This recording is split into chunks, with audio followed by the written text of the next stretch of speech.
Hello everyone, and welcome back to the channel. Today, we're diving deep into one of the most pivotal moments of World War II, a battle that completely changed the course of the war in the Pacific.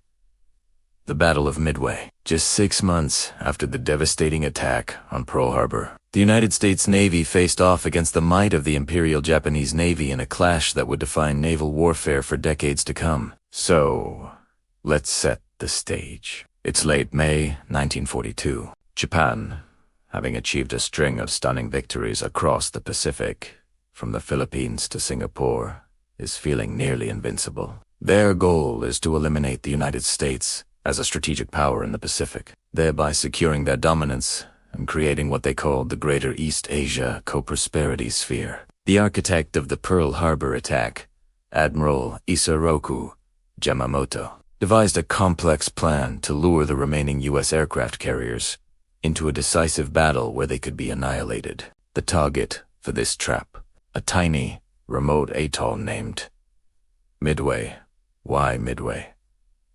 Its location was key. Situated Abud, 1,300 miles northwest of Honolulu. Midway was a vital American outpost, home to an airfield and a naval facility. Capturing it would not only extend Japan's defensive perimeter, but also provide a staging point for future attacks.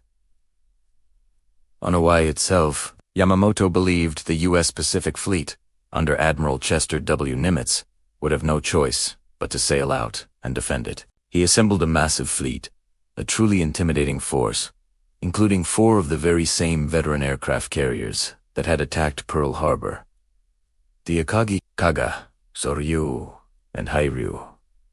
Along with them were heavy cruisers, destroyers, and battleships, including the monstrous Yamato. On paper, the Japanese force was overwhelmingly superior. They were confident, experienced, and equipped with some of the best naval aircraft of the time, like the formidable Mitsubishi A6M0 fighter. Yamamoto's plan was intricate, involving multiple fleets approaching Midway from different directions to create confusion and ensure a decisive victory. But the Americans had a secret weapon, and it wasn't a new type of ship or plane. It was intelligence.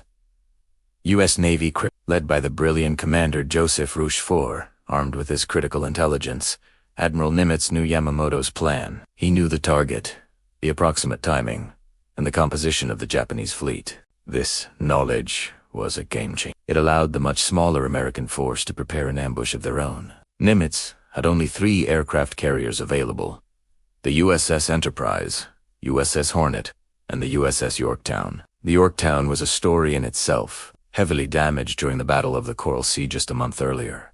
It was estimated to need 3 months of repairs. But at Pearl Harbor, shipyard workers performed a miracle, patching her up and getting her ready for battle in just 72 hours. These 3 carriers, with their escorting cruisers and destroyers, sailed to a point northeast of Midway, a position codenamed Point Luck, lying in wait for the unsuspecting Japanese fleet. On the morning of June 4th, 1942, the battle began. As predicted, Japanese carrier aircraft launched a massive strike on Midway Atoll. The American fighters on the island, mostly outdated Brewster Buffaloes, fought bravely but were overwhelmed by the superior Japanese Zero. The attack inflicted significant damage on the island's facilities, but the airfield's runways remained usable. The Japanese strike leader Lieutenant Joichi Tomonaga radioed back that a second strike was needed to fully neutralize the island. This message would have fateful consequences. Meanwhile, American scout planes had located the Japanese carriers. Nimitz ordered his own carriers to launch their planes immediately. What followed was a series of courageous but initially disastrous attacks. Torpedo bomber squadrons from the Hornet, Enterprise, and Yorktown flew in low and slow. Without fighter escort, they were savaged by the Japanese Zeros and anti-aircraft fire. Of the 41 torpedo bombers that took part in these initial waves, only a handful returned. Torpedo Squadron 8 from the Hornet was completely wiped out. Every single plane was shot down, with only one man,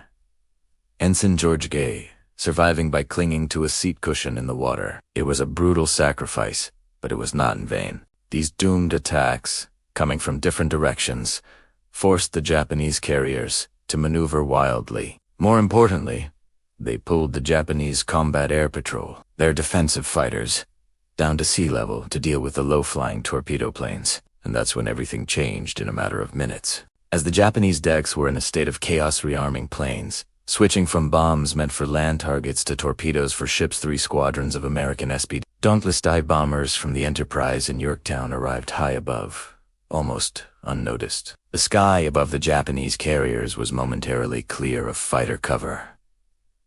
It was the perfect moment. Commander Wade McCluskey, leading the bombers from the Enterprise, had almost given up his search before spotting a lone Japanese destroyer and deciding to follow its wake. That decision led him directly to the Japanese fleet. At around 10:22 a.m., the dive bombers began their screaming descent. Within 5 minutes of pure, concentrated fury, the course of the war was rewritten. Bombs slammed into the decks of the carriers Kaga Soru and the flagship Akagi. They hit planes fueled and armed for the next strike, causing catastrophic secondary explosions.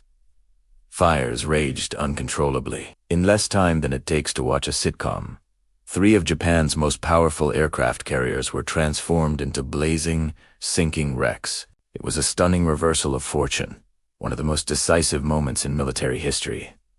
The battle wasn't over yet. The 4th and final Japanese carrier, the Hario, which was sailing separately, managed to escape the initial attack. It quickly launched its own dive bombers, which found and severely damaged the USS Yorktown. The Yorktown's crew fought valiantly to control the damage, but a second wave of torpedo bombers from the Hiryu scored 2 more hits. The Odo was given to abandon ship. Despite this blow, American scout planes located the Hiryu. In the late afternoon, dive bombers from the Enterprise and Yorktown, some of which had landed on the Enterprise after their own carrier was launched a final, retaliatory strike. They found the Hiryu and hit it with 4 bombs, leaving it a burning hulk that would sink the next day. By the end of the battle, Japan had lost all 4 of its heavy aircraft carriers, a heavy cruiser, and over 250 aircraft. Most devastatingly, they lost over 3,000 men, including many of their most experienced and irreplaceable pilots. The United States lost 1 carrier, the Yorktown, which was eventually sunk by a Japanese submarine while under tow, 1 destroyer, and about 150 aircraft, with a loss of over 300 personnel. The Battle of Midway was an unambiguous and catastrophic defeat for Japan. It shattered the myth of Japanese naval invincibility and permanently blunted their offensive capability. They would never again be able to launch a major strategic offensive. In the Pacific, for the United States, it was a morale-boosting victory that evened the naval playing field. It allowed them to seize the strategic initiative, leading to the grueling campaigns at Guadalcanal on the Long Island hopping road to Tokyo. Midway was the turning point. It was a victory forged by code-breaking, strategic foresight, incredible bravery, and a dose of luck. It proved that intelligence and readiness could overcome superior numbers, and it stands as a testament to the sacrifice and skill of the sailors and aviators who fought and won against overwhelming odds. Thank you so much for joining me on this deep dive into the Battle of Midway. It's a story of incredible drama and significance. If you found this video interesting, please hit that like button. And do you want to forget to subscribe and ring the bell so you want to miss our next historical exploration? We love hearing from you, so please leave your thoughts and questions in the comments below. Until next time, take care.